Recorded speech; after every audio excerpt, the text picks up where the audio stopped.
What you have here is a community left on their own to try and find justice. There's no political figures supporting them. There's no politicians, there's no groups, there's no organisation. Just families left to come out together to demand justice. We're in Sunderland covering a community campaign for justice for a young English girl called Chelsey, who was gang raped by Syrian refugees, and there have been no further actions. So there's eyewitnesses, there's forensics, and they've been fighting for justice now for 12 months.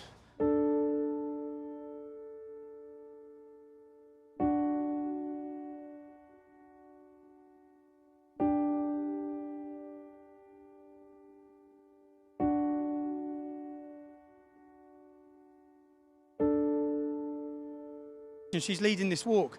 It must be a very difficult situation for her, and from what I understand, she's suffering from panic attacks.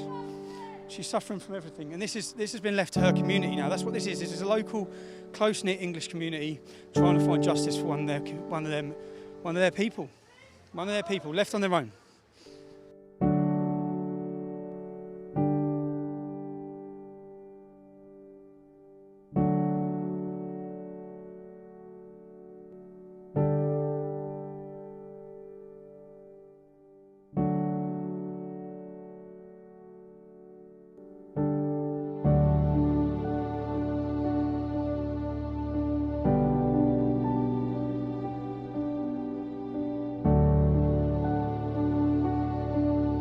You can see the support that people are feeling against this. And most people, unfortunately, would not even know this demonstration was going on. That's what we want to do. We want to bring it to public's attention. Make sure everyone in the UK knows what's happening on their streets.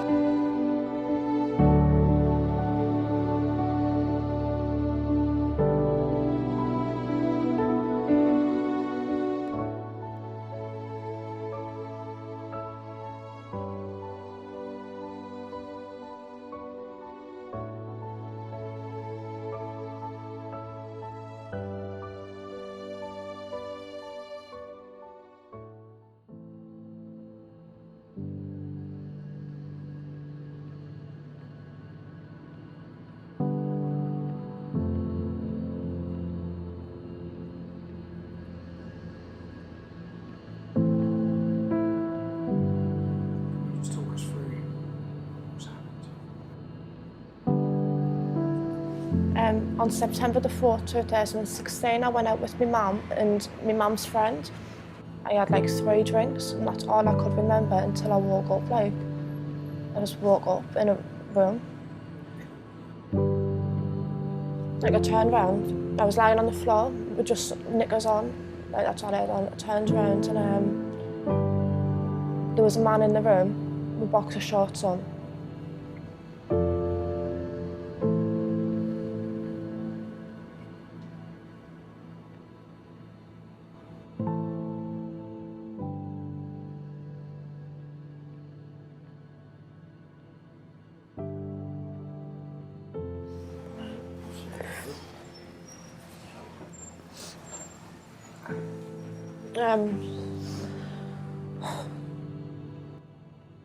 I turned around and there was a man there. To me, he looked Turkish to me on that night, so that's what we had described him the next year, anyways.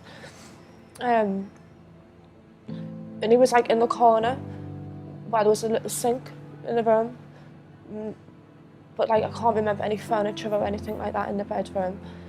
And when I've jumped up and tried to open the door, and the door was locked, and he pinned my head against the door, and so I hit my head against the door, and saying that I weren't getting out, while he was laughing and stuff. I was beaten quite badly on the staircase. By how many? How I got out was, he opened the door and he let another man in. And I knew I needed to get out of that bedroom then, so I ran out. And he'd kicked us down the flight of stairs and then dragged us up by my hair. Had us pinned against him. And I just remember being on the bottom floor now, near where the front door is. And there was more people there. I'm not sure on numbers, but I would say there was another 3 downstairs. And then when you've got out of the house, there's a witness to this? Yeah, a lady that lives in the same street. And she saw them chasing you? just seeing them drag us back in and me fighting my way back out. So she saw them dragging you, and she's By my hair. Or your hair? Yeah. Back into the house. The police came to mine about, I think it was about 2 o'clock on the afternoon. And the police, like the lady was crying. She says, like, we strongly advise you to come to the Reach Sexual Assault Clinic to be given a full body medical, like where injuries would be photographed and measured and swabs would be taken, morning after pill, and where you will get your appointments for to be checked over for AIDS and stuff like that. So I went and got it, thinking it would get all the evidence they needed. And what did that show? That there was 2 counts of sperm, but only 1 could be used because it was internal. My wife? Yeah, they went down the same day. Well, they went down September the 5th and arrested 6 men. 6 men who were Syrian and Iraqis? Yeah. They were then released on bail and moved to a safe house? Yeah, they were released on bail 3 times. Released on bail 3 times? Yeah. Yeah, there's multiple witnesses. Multiple witnesses? Yeah, like including me auntie, who would obviously seen the state I was in. Someone who was finishing night shift who was driving down and seen us clinging onto like a rail and screaming for help. There's the neighbour who heard the scream and looked out the window and seen them chasing us down the street. There's a lady who lives 2 streets behind where it happened who heard screaming. So, but the lady who lives 2 streets behind, they didn't go back and take a statement from her. they haven't even been and taken a statement? And that's crucial evidence that they've just forgotten about. What were your injuries?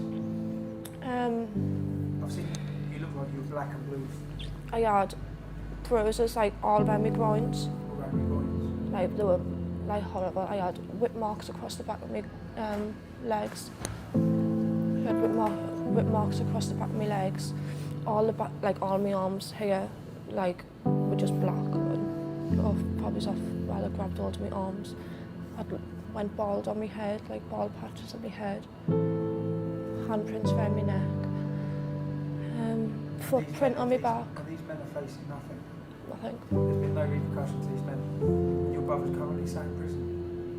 You have a brother who's in prison because he went to the house? Yeah.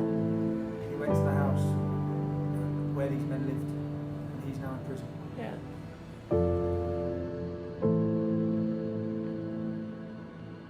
Yeah, messenger. Can you tell me what you saw?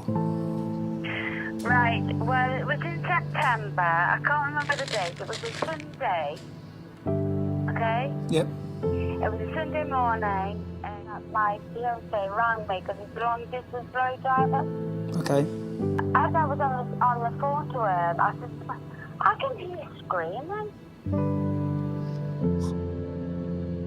Did you hear what she was screaming? I just heard screaming, but I couldn't see where it was coming from. And I lifted the blinds up, and I saw Chelsey. We were putting her back into the house, and there's no way she would have gone back into the house. And then she came out to the house, and she ran out to the house, and she fell in the road. And then she got up, and then she was screaming, running down the street. And she had no shoes on, she just had this shirt on. They'd never found her dress or shoes or anything, apparently. And she was going down to our auntie's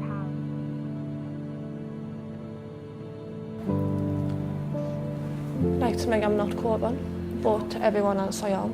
Oh.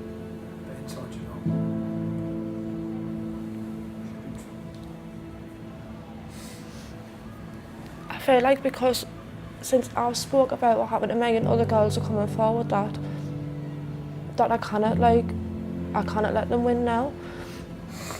Like, and I have to just keep fighting and fighting it.